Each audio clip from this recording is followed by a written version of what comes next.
Hi besties. Oh, you probably couldn't see my peace sign there. Anyway, so yesterday I was watching a CJ the X video. Well, I actually watched a lot of them. I was gonna watch one CJ the X video because I was thinking about his Tangled video, and there was a comment when I first watched it that was like, because the video premise is Tangled is better if you don't watch the first 5 minutes of the movie. And then I remember going through the comments and reading one about like, she's like, oh my god, I think it's funny how like you put the first five, this isn't how she worded it. Hers was more like internet slang. She's like, but she's like, the way that you like made the first 5 minutes, because there's like a point in the video, it's not the first 5 minutes because I just rewatched it, but like, because I read this comment, I thought it was. She's like, I love that you made the first 5 minutes talking about Miraculous. He wants everyone to, or sorry, they want everyone to watch Miraculous, the tales of Ladybug and Cat Noir, which, oh my gosh. Can I help you? So yeah, it's not the first 5 minutes, but in the comment, like someone said that like, I love how you made the first 5 minutes of this video unrelated to the rest of the video about Tangled. But like that's not really what happened. Anyway, so yeah, that was the reason I watched it though, because so I'm working on my James A. Caster video, of course, and for my astrology channel, and like yeah, there's a part where he comes like for his first stand-up special. It's like four separate hour-long stand-up comedy specials that are like interwoven. And it's like, it's a great watch. It's so funny. There's a lot of British slang in it. That like, if you're not British, it might be like, you might need to Google a few things, but like, you can get most of them from context, I think. But anyway, oh my god, my cat just like ran. Okay. Whew. It's like, where's he going? But yeah, so for the first part of his first hour of the stand-up special, the 4-part stand-up special, called Repertoire, by the way, on Netflix. Just like Miracle, what's it called? Miracles, Miraculous. Sorry, CJ the X. I heard them say it so many times. Yes, it's in like all the videos. I didn't even pay that much attention, like, as I was watching them one by one, but like then I watched a bunch back to back, and it's like, oh yeah, they really want everyone to watch that show. But yeah, I really want everyone to watch Repertoire by James A. Caster. So you're not special, you know. Just kidding. Everyone's special and unique. I like to say I am special and unique just like everyone else, and sometimes I like to say I'm no better or worse than everyone else, but then I'm like, there are Nazis, and I'm like, I said that weird, Nazis. You're no better or worse than anyone else, but then there are Nazis and fascists. I don't know if those are like separate categories. I don't know if it's worth the distinction. Anyway, that brings us to the point of today's video. Because I was watching a CJ the X video, like I said. This one was about Rick and Morty, and there was like just one clip that they used, and you can see like Morty is standing in front of like this big pink globe. I think it was season 3, episode 4. I did watch the show, but I don't remember this specific episode. But yeah, Morty's there. There's a big pink globe. You can see like the Middle East behind him, and there's like a couple countries. You can see like Egypt, and it's like pink, and like the countries are labeled in like capital white letters, but they're mostly like small and like kind of like faded in the background. So yeah, you can see like Egypt, Libya, Jordan, Syria, and then like right behind Morty, like highlighted in pink, is Israel, and it's Morty's head is covering Gaza, so you can't tell if it's there or not, and the West Bank is taken out in like a little bit, I think, at the top corner. Yeah, it's like Israel, really bright pink, really bright letters, just really big, and it's like, I don't remember the episode, but I don't think that's relevant to the plot. So then like, I thought that was like, I was like, oh my gosh, that's crazy. Like the Israeli propaganda budget is like increased this year to like $150 billion, increased by $150 billion. And this was like 2017, I think. I looked up when that season came out. So I was like, and when I watched Rick and Morty, it was definitely before like October 7th, 2023. So like, I don't think I would have noticed that. I think I was like vaguely aware of like the situation in Palestine, like from the internet, but I kind of just like as an American, I just kind of thought like, okay, like there's a bunch of other bad things happening in other places in the world. And like, I don't really know all the details about all of them, but there's like a lot of bad stuff. And then like, yeah, I didn't have any specific, like if someone said Israel, I wasn't like, oh, they're committing genocide. Like in my head, I was just like, you know, but like, or now I do it out loud. Anyway, yeah, then I watched a documentary where I heard, yeah, anyway, I can't repeat it probably on here. So, moving on, a few minutes later in the video, by CJDX, it's like season 3, episode 9 and 10, so I don't know which episode this specific scene was from, because they were like kind of lumped together, in the video essay, but there's, like Rick's doing like a bunch of like really impressive stuff, but like kind of doesn't care about it, I think was like the vibe of the episode. Again, I don't really remember. But there's one part where he says like Rick brokers peace between Israel and Palestine. And there's like a picture of like, it definitely looks like Netanyahu, and then I'm not sure who like the representative from Palestine was supposed to be, but I think it was Ismail, Humayel, I think. I'm not sure if that's right, but I think it's supposed to be them. And like the representative for Palestine is kind of like, they're at a poker table, so obviously like Rick like won peace in a poker deal somehow, and yeah, like Morty's just there like holding his cards, the guy from Palestine's like reaching out his hand, and then the guy who looks like Netanyahu's like sitting back, and like his eyebrows raised, and he just looks really smug, and like it's just like a really quick shot. And like I think like we take in a lot more information than we think in like just a quick like second, and I think that was like specifically designed to like look like a certain way, you know, like to portray Palestine as like the aggressor kind of, because they're the one reaching out, and like their face kind of looks guilty, or like kind of like they're kind of asking for forgiveness or something. Like I don't know what word I want to put to it, but like yeah, I have a blue sky, Lauren Julia, 2 N's 2 A's at the end of Lauren and Julia, okay, respectively, not each. Anyway, I did tweet pictures of them if you want to see them, but yeah, or like watch the video.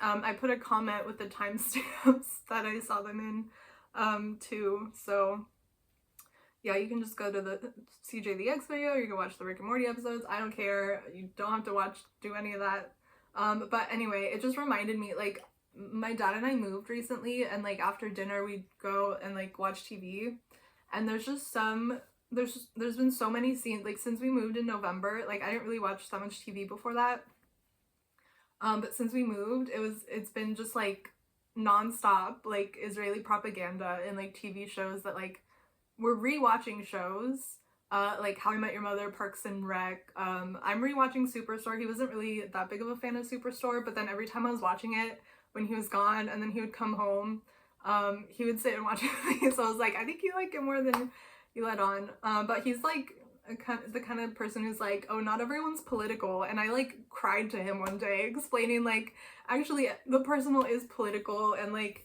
if you're neutral in the stance of like abuse or like genocide, you're taking the side of the oppressor. But he still, like I heard him say yesterday too, like, oh yeah, I'm just not political, we're not political. He's an AA, which they claim to not be a political organization, and I just think that's funny. Because like I sit in the rooms, I was gonna say you, but I'll talk about myself, that's an AA rule. But yeah, it's like, I also mentioned this before, I watched The Knitting Cult Lady, and yeah, she talks about how AA is a cult, or like people who people come to her from AA with cult-shaped wounds, is what she says. Yeah, oops. I look around the rooms and I see like mostly old white men. And it's like, there's some old white women, there's some younger white men, there's some younger white women, less. There's some people of color mixed in with those guys. But it's mostly like, there's so many old bald white men in that program. And it's like, there's ex-cops, ex-military, you know, but like how many black and brown people who have been arrested for like drugs or alcohol. And it's just like, you can't claim to not be a political organization. And like, to my dad's defense, there is like a part of the program called H&I, which stands for Hospitals and Institutions, where we take meetings to people who can't get to them. They take like a group of people to like a jail or like a rehab or something like that. Hospitals also, but my dad doesn't do the hospitals, he does the rehabs and the jails. But yeah, so they take meetings to people who can't get them, and then so they're reaching some more people from those demographics, but they're like, again, it's still not like apolitical, but I'm like, I do give my dad credit for like helping the people. Anyway, yeah. So I just wanted to talk about like all the instances that I've seen that I specifically remember. I just typed up like a quick Google Doc, which Google works with Israel and Project Nimbus. So like, even as I just went and like opened a new tab, and then I was like typing it, and I'm like, oh my gosh, Google sucks too. But like you can't escape Israel. But anyway, I'm gonna talk about some of their propaganda in this video. Now we're 12 minutes in. I wanted to say this like pretty early on, but like I'm just, now that I'm done explaining like the concept, the video is probably not gonna be titled Israeli propaganda in like popular TV shows, because I don't think that's gonna get like a lot of like help from the algorithm, because like YouTube's owned by Google, who works with Israel. So forgive me if there's like a clickbaity title to this. Anyway, now that we're 12 minutes in, I'm gonna start.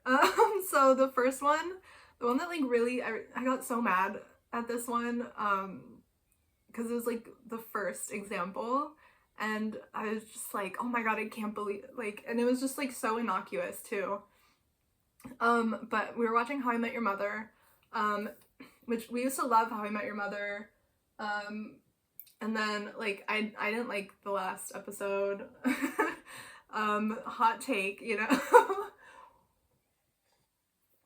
But yeah, so I kind of like hated it after that, and like watching it would like, or just seeing like gifs of it on, I say gif, I'm sorry, just unsubscribe now. I was seeing gifs of it on Tumblr. Cause okay, one time my friend in high school told me, oh, I made you a gif, and I thought he said gift, and I wanted a present. I wanted to open a present, and I got a gif. I don't even think he sent it to me. I don't even know what gif it was. So anyway, I say gif, Jiffy, peanut butter. It's great association. I mean, it's in good company, you know. So yeah, I would see like gifs of it on Tumblr and just be like, oh god, this show fucking just betrayed us, you know. I thought it had so much potential, and it just, anyway. That's not the point of this video. The point of this video is the Israeli propaganda.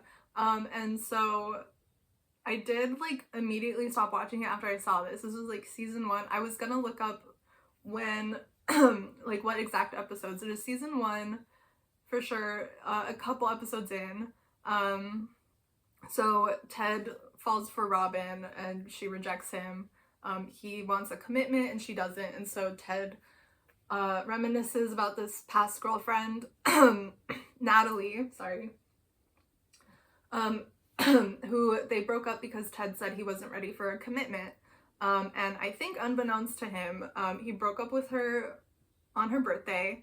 It was beknownst to him that he broke up with her over the phone. She didn't answer, so he left a voicemail, and since it was her birthday, there were a bunch of people in her apartment waiting throwing her a surprise party that heard him break up with her over the voicemail right before she walked in for the surprise party. It was just like a very terrible way to dump somebody. He said he wasn't ready for a commitment, but she was a great girl. So now that he met Robin, he like feels like he wants something better. He's going for Natalie again, because she was great, but he just didn't want a commitment. So he reaches out. She's pissed when she sees him. She's like, you dumped me on my birthday. And then he apologizes. They get back together. He realizes this probably isn't actually going to work out. I need to break up with her. There's a point where she gets up they're sitting at their table at the bar. She gets up, she's like, I gotta go to Krav Maga. And she walks away, and someone's like, what's Krav Maga? And he's like, I don't know, some type of yoga. So later in the episode, when he breaks up with her, they're at a restaurant. He does it in person this time. Good for him. What a mature man. I love that growth.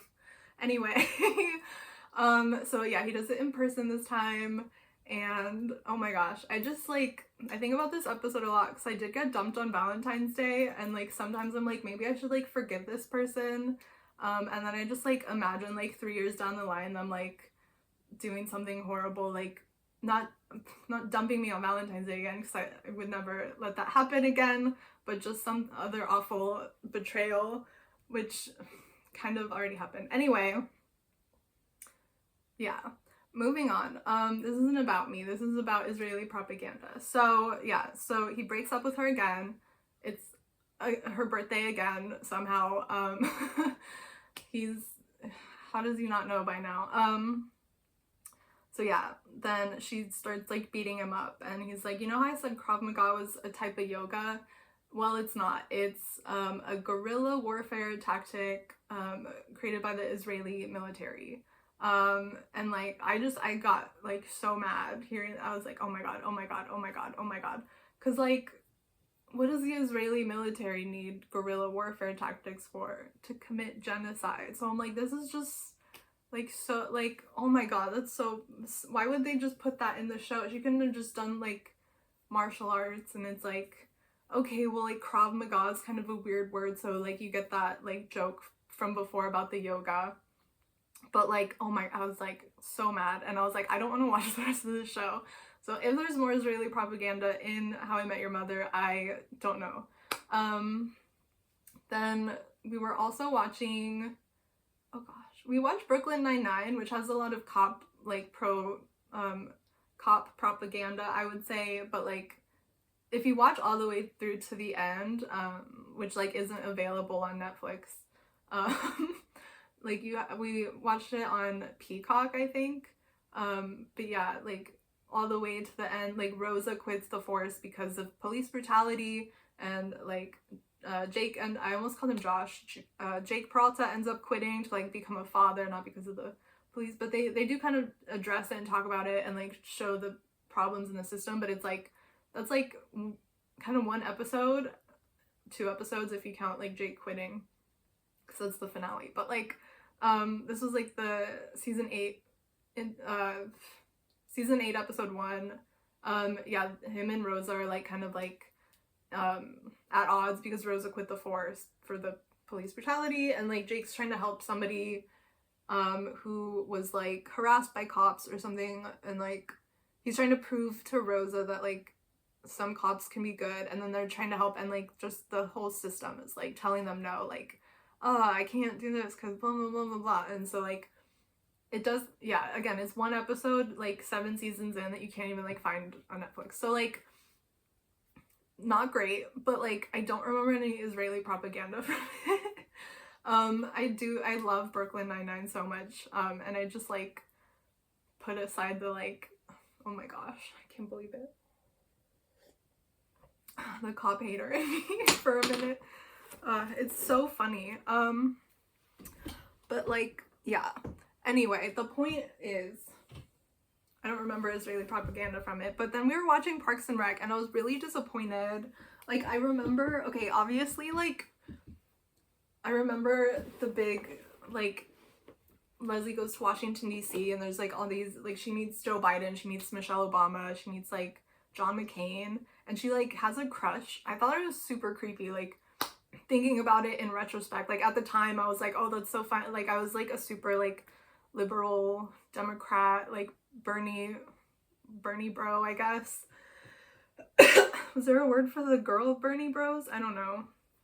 Anyway, yeah, I probably thought that was all like super cool. And like I remember, oh my gosh, like reblogging memes of like Obama and Joe Biden eating ice cream, and then like now they're like I mean they were at the time, but I wasn't aware of it. But like, yeah, okay, committing genocide, yeah, not good.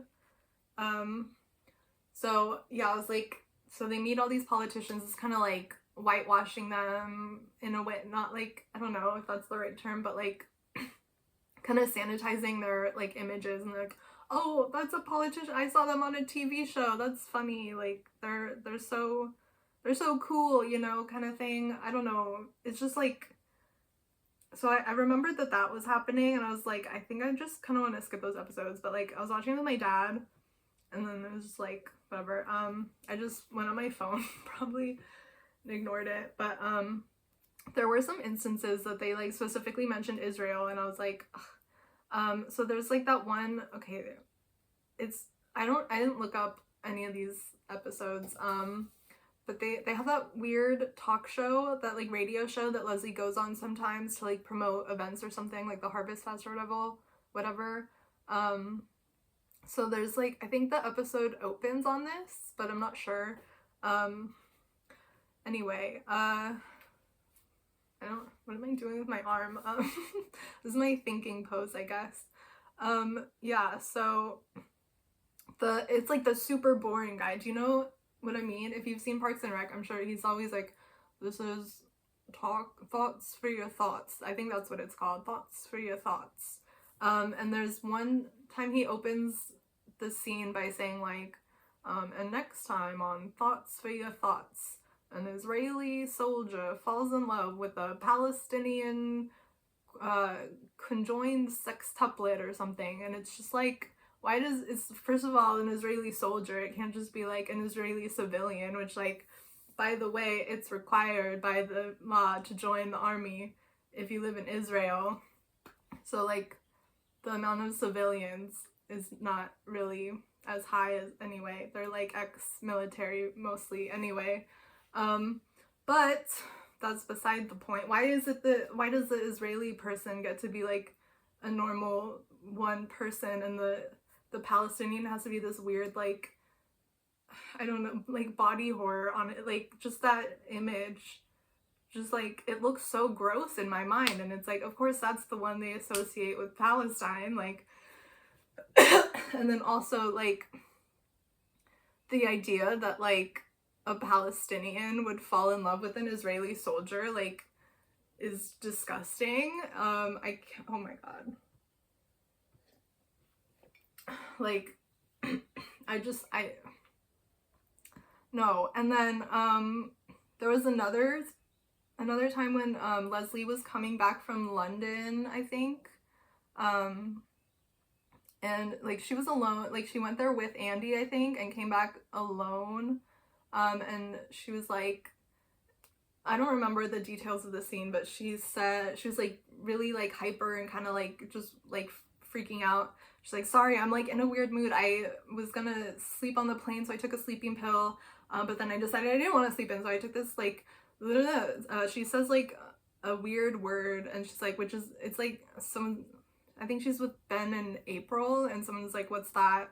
And she's like, oh, it's like this drink Israeli fighter pilots use to stay awake for 48 hours or something. It's like, Israeli fighter pilots, the ones flying their, well, they're probably not flying the drones because they're drones, but like the ones bombing, you know, I just like, we don't have to get into, I think you guys get like where the anger is coming from at this point, so I'm just gonna keep going.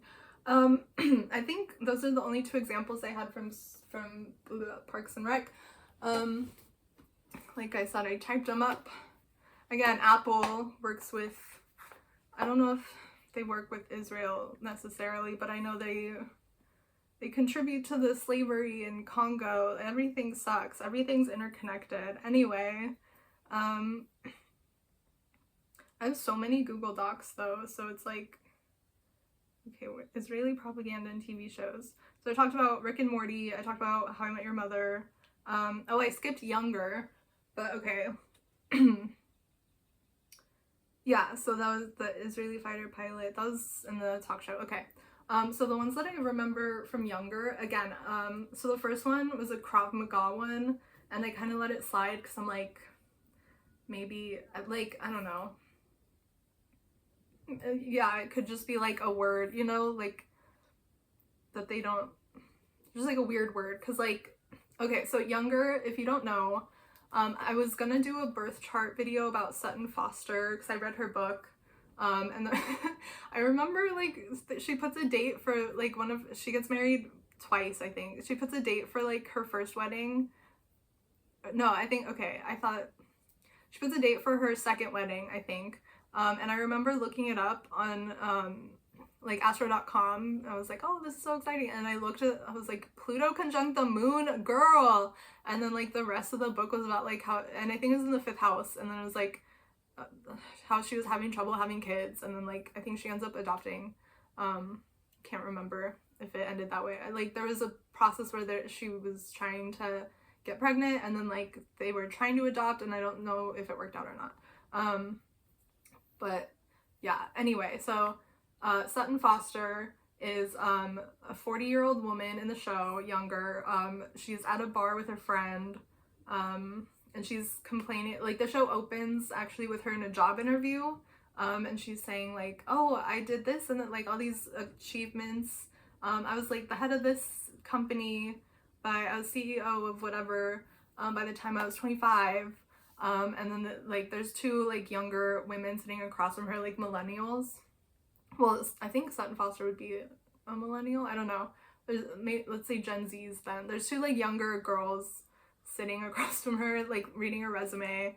And like they're kind of like, we think you're and then Sutton Foster interrupts and says old, and then one of them was like, I think we were gonna say overqualified, you know, but like the thing, yeah, because she then after 25 she had a kid, so she stopped working to take care of the kid, and then now she was going through a divorce. We don't learn that in the job interview, but yeah, so maybe we do. Yeah, she's like, now my husband and I are divorced, and I'm trying to get a job, so that's explaining the gap in her resume. So okay, she doesn't get the job because she's too old, basically, even though they don't say that. So she's at the bar complaining about it to like her friend, who's a lesbian. She's gonna come up later. I don't remember her name. Homophobic of me. I'm my lesbian son though. Just okay. Just get through the freaking video. Okay. So yeah, she's sitting at the bar complaining, and this like young 26-year-old guy comes up to her. Her friend goes away for a second. No, I think her friend's at the table. Sutton goes up. Her name's Liza in the show. I'm probably gonna call her Sutton. She goes up to the bar trying to get a drink, but she's too old. The bartender doesn't notice her. But like some hot young 26-year-old guy with like, he's a tattoo artist. He comes up and talks to her, and she takes her shoe off to like throw it at the bartender, I think, to like get his attention or something. He's like, no, let me help you, you know. And so they like start flirting, and he implies that like he thinks they're the same age, and he's 26. She doesn't say her age. They exchange numbers. He like she says she doesn't have a tattoo, and he's a tattoo artist, so he like schedules a date for them. I don't know, like for some reason I feel like it's for her to get a tattoo, but like I don't remember. Anyway, so she's like, oh my gosh, okay, yeah, haha, but like after this conversation I'm never gonna see this guy again because I'm 40 and he's 26, and like whatever, like this is just a fun little miscommunication, misunderstanding at a bar, and that's it. And then they like bump into each other again, and he's like, oh hey, like okay, first, so like her friend comes back and they're talking, and like basically the friend convinces her like, he thought you were 26, you're not getting a job because you're too old, you can't get noticed by the bartender because you're too old. Why don't you like play into this 26 thing and pretend to be 26. They give her a makeover, fake whatever documents that she needs to get a job. They're just like doing identity fraud or whatever, just like casually committing crimes. She gets a job, the next job she interviews for, of course, and it's at like this publishing company, and Hilary Duff works there. She's like one of the people who's actually Sutton's supposed age, the age she's pretending to be, so she like kind of clings to her. They become friends. She doesn't really like cling to her, like Hilary Duff does a lot. She's like, oh my gosh, hi, I used to have your job, let me know if you need anything, I'm always happy to help. Here, do you want to come hang out with me and my new friend, or me and my friend, blah blah blah blah blah. Hey, come hang out. And she's like, come hang out with me and my boyfriend, and he's an asshole and cheating on me, and I don't even care, and stop me if I have too many drinks because I have an important meeting tomorrow. And then Sutton's like, okay, stop, like when she hits that point where she's obviously had too many. And then Hilary Duff's like, you're such a party like pooper or whatever. I was like trying to say buzzkill and party pooper at the same time. You're such a buzzkill. I'm gonna keep drinking with my terrible boyfriend. Okay, I could keep going down another tangent about this, about astrology, but that's for another video. But yeah, anyway, the point is, Hilary Duff invites her to Krav Maga, so that's, and then they don't like show the Krav Maga, they don't say what it is, they don't say it's an Israeli military tactic or whatever, so it's like, it's just a word, Krav Maga, but it's still like kind of like normalizing it, like making it more like a word that you've heard before. Just, yeah, so if you hear it again, it's just like normal, you're like, yeah, I've heard that on TV, Hilary Duff said it, you know. You don't think about like guerrilla warfare tactics. So they go to the class, but you don't see them working out, you see them like sweaty afterwards in the locker room, and Sutton like takes off she's like changing, and like they see her bush, and it's like a whole thing, which is like, okay, women grow body hair, okay, get over it. Sorry if you were wearing headphones and that was loud. Okay, anyway, moving on. So yeah, I was like, moved past that because I was interested, I was trying to make the video about Sutton Foster, and I was like trying to get more like information about her and like her character, like what kind of character she played, because like a lot of times characters, like if you look at Penn Badgley's chart, like I've heard people talk about how like the character he plays in You, it's like, oh my god, he has so many Scorpio placements. Anyway, not the point of this video. But yeah, so the next scene with Israeli propaganda that I noticed wasn't until season 2. So the roommate comes in at this point. Well, she's like, they live together. She's a lesbian and she's like a huge slut. She has a bunch of girlfriends. She's like orgies at their house. She's like, hey, can you stay with your boyfriend for like the weekend? And Sutton's like, yeah. And then they have like an orgy at her house. And she doesn't tell her. It's like, okay, cool. But I mean, not that like she has to know or anything. Anyway, yeah. So the point is, she meets this like Jewish girl. Well, I guess they're like ex-girlfriends. No. She meets a Jewish girl and they talk and like flirt, and then the Jewish girl has an ex-girlfriend that she's really close to. That was it. And the other girl's also Jewish. And then I don't know that much about like Jewish culture and like customs, so like forgive me if I mess anything up here. But there's this like bathhouse that so Sutton Foster's roommate's girl, like she's getting jealous that the girlfriend is hanging out with her ex. I hope that made sense.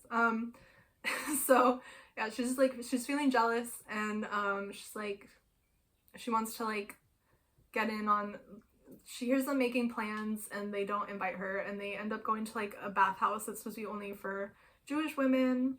And they see her like tattoo of a cross, and so someone yells like "Shiksa," and everyone starts screaming in the bathhouse, and like it was like a violation of their culture, customs, and just like not cool, but like she didn't know that it was like only for Jewish women, and she was just like trying to like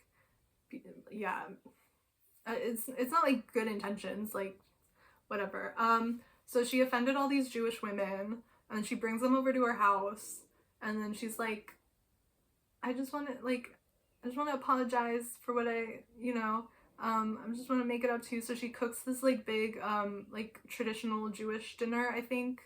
And then like when everyone comes over, she's pouring wine. She's like, Israeli wine, and she's like pouring the glass, and then I like paused it and I was like, nope. I'm done with the show. That was all it took, just Israeli wine. And I was like, that's it, because like there's a big call for like boycotting Israeli products that are made in Israel, because it's like not really Israel, it's stolen land, stolen from Palestinians. So like if I'm boycotting product, which I didn't even really need to boycott products made in Israel, because I wasn't buying any before that, because they're all apparently really terrible. But anyway,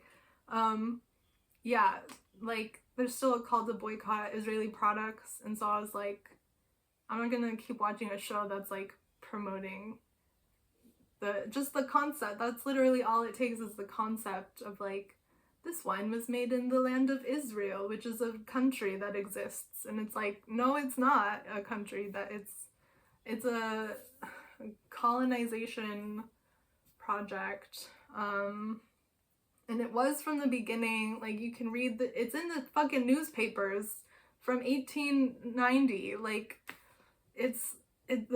they've been telling everyone what they were planning on doing the whole time, and now we're just fucking like 78 years later. I don't know if that's an accurate number.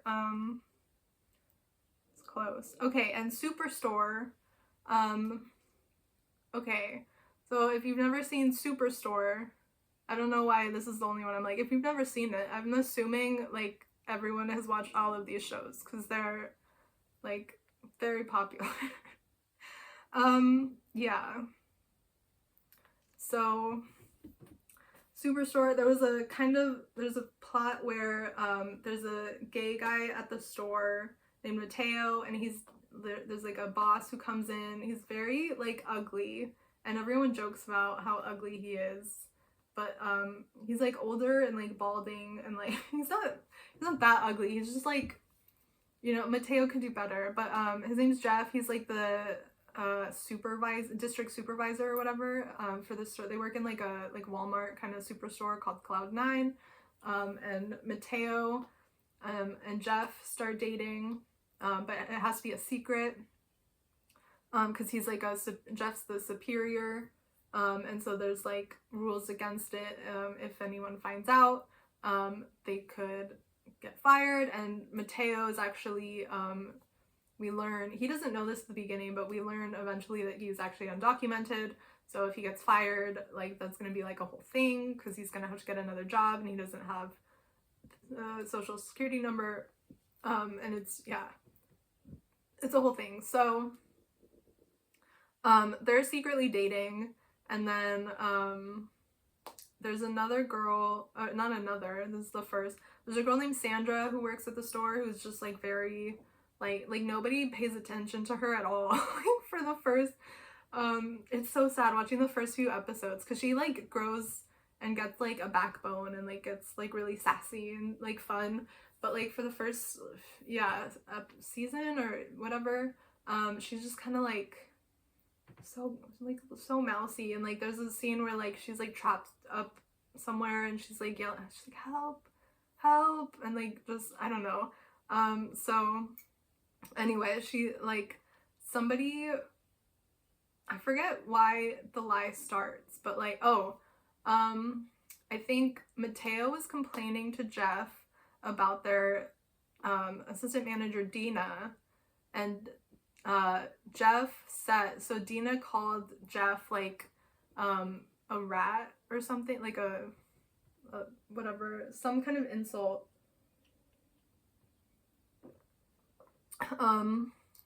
She said it in front of Mateo and a couple of other people. And Mateo told Jeff that he's like, hey, can you be nicer to Dina because she didn't like that you blah blah blah. And then so Jeff talks to Dina and he says the insult that Dina used, and so she knows that somebody told Jeff.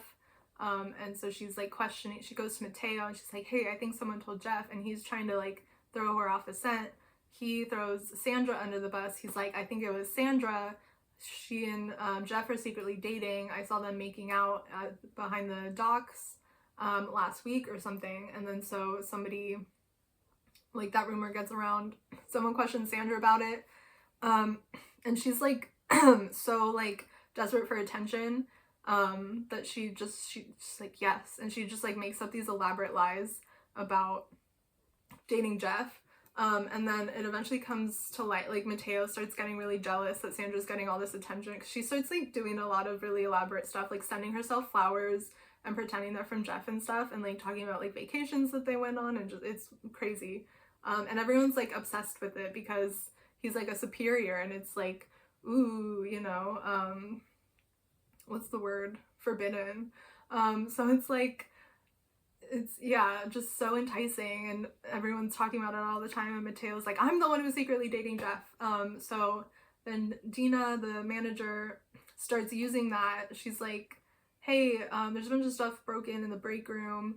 Can you ask Jeff to like send us some money to fix it? And he does, and Jeff says like, oh, I can't do that because it'll look suspicious.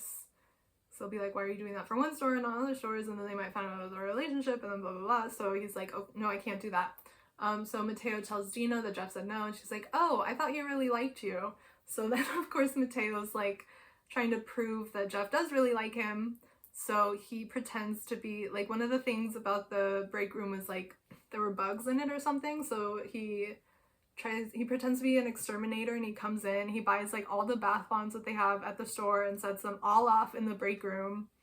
And it just becomes like a whole mess. And there's like other things that he tries to do that go wrong too. And but yeah, so basically Dina comes up with like this whole like renovation. She like wants to redo the entire like produce section, and she's telling Mateo, like she draws up the plans and like has like a little like clear part that like flips over. She's like, and look at my plans. And then she's like, tell Jeff whatever paint they use at the Tel Aviv airport is fine. And again, it's just like so subtle, but it's like, I was thinking about it yesterday, and I decided, I was like, what does the Tel Aviv airport even look like? Like, as I was typing this up, because like I'd seen that episode and like just like, ugh, why would they say that? Why did they have to pick that airport of all the airports? Because Israeli propaganda pays, I think they pay like Hollywood producers and whatnot to like slip in little subtle Israeli whatever. That's just a theory that I have, but whatever. Yeah. So I looked up, I was like, what does the Tel Aviv airport even look like? Why would she say that? Do they have like an interesting paint? And I looked it up, and it just looks like normal, like any other airport paint that I've ever seen. And it's just like, just these subtle things that like don't even need to be there. And yeah, those are all the examples that I have. And again, sorry if the like clickbait title, if you're upset about that, you're probably not here anymore. Well, if you're still here, if you're not still here, you can't hear this. I think it's funny when people say that, like, if you're still listening, like, if I'm not still listening, it doesn't matter. So just say what you're gonna say. What I'm gonna say is thanks for listening, whether you're still here or not. Just kidding. Okay, thanks for listening. I would love to know if you have any other examples of just like subtle, innocuous, or even just like outright, 4444, outright propaganda about Israel. And there was one other example that I thought of that I didn't like write down, because it was like, I think it was around Christmas during 2023, so it was after October. Like everyone was kind of becoming more aware of what was going on and calling it out. Not everyone, obviously, but like a lot, like everyone that I saw on social media, because I was like muting and blocking people who were like not talking about Palestine. But anyway, so yeah, what was I gonna say? Yeah, there's a commercial of like a little kid from Israel who wrote to Santa to ask them like, oh, I want my mommy and daddy to be safe for Christmas or something, or like I want my daddy back, or like I don't remember what it was. And I didn't bother like looking it up or typing it, because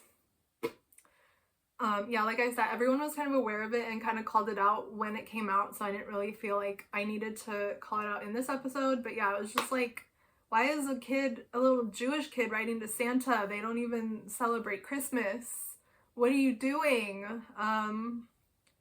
So yeah, I just thought that was so stupid. And then one of my favorites was when they had those like empty boxes of aid that were labeled like in English, even though the Israelis would probably be speaking Hebrew and the Palestinians would be speaking Arabic, and it's just obviously like a stunt for American audiences anyway, and British and Australian, whatever, all these other fucking countries that are aiding and abetting this genocide all get to see the little props of food boxes that we send through the aid to these war-torn countries. Anyway, free Palestine, free Congo, free Sudan, free all oppressed beings everywhere. Do you like my little watermelons? Anyway, okay, bye. Thanks for watching again. Okay.